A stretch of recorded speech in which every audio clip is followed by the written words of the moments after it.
નમસ્કાર, YNN ન્યૂઝમાં આપનું સ્વાગત છે। સમાચારમાં વાત કરીએ તો નિસહાય બ્લાઇન્ડ ચેરિટેબલ ટ્રસ્ટ દ્વારા અંધજનોને અનાજની કીટનું વિતરણ કરવામાં આવ્યું હતું।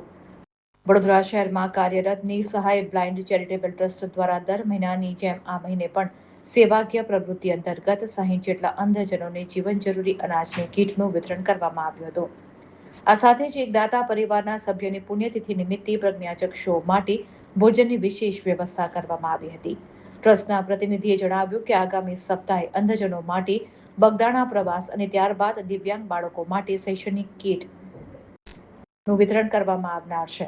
સંસ્થાએ સક્ષમ નાગરિકોને અપીલ કરી છે કે તેઓ પ્રજ્ઞાચક્ષુઓના ગુજરાન અને સહાય માટે વર્ષ દરમિયાન વિવિધ કાર્યક્રમો કરવામાં આવે છે।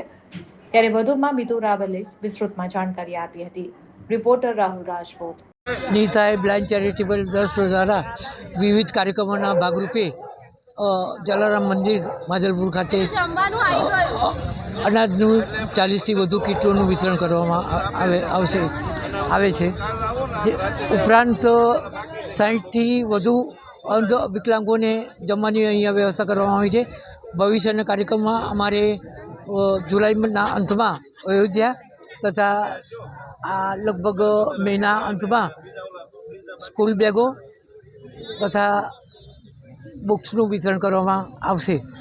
ઉપરાંત હવે પછીના જૂનમાં રેનકોટ અને અમરેલાનું વિતરણ કરવામાં આવશે।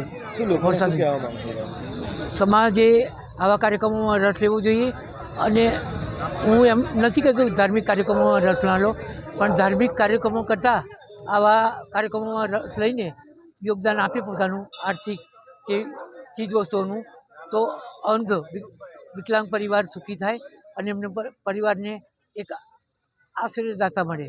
આભાર। જી, આજે આપણે શું આયોજન કરવામાં આવ્યું છે? કેટલા જણ? આજે અમારી સંસ્થા નિસહાય બ્લાઇન્ડ ચેરિટેબલ ટ્રસ્ટ દ્વારા દર મહિને અનાજની કીટનું વિતરણ કરવામાં આવે છે। તો આજે 60 અંધજનોને અનાજની કીટનું વિતરણ કર્યું તથા એક ભાઈની પુણ્યતિથિ છે આજે, તો એમના પરિવાર દ્વારા જમવાનું ને એ વ્યવસ્થા કરવામાં આવી છે અંધજનો માટે। આગળ શું વ્યવસ્થા કરવાના છે? નેક્સ્ટ વીક આ બ્લાઇન્ડ લોકોને બગદાણાનો પ્રવાસ કરાવવાનો છે તથા એના પછી બ્લાઇન્ડના બાળકો જે છે અંધજનોના અને હેન્ડીકેપોના, એમના માટે શૈક્ષણિક સહાય, બુક્સ, બેગ અને સ્ટેશનરીનું વિતરણ કરવાનો પણ કાર્યક્રમ કરવામાં આવવાનો છે।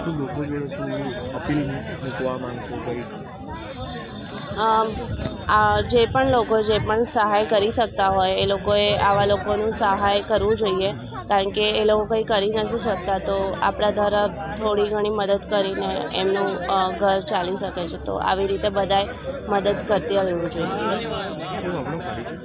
Mitva Raval. Subscribe now and press the bell icon. Never miss an update.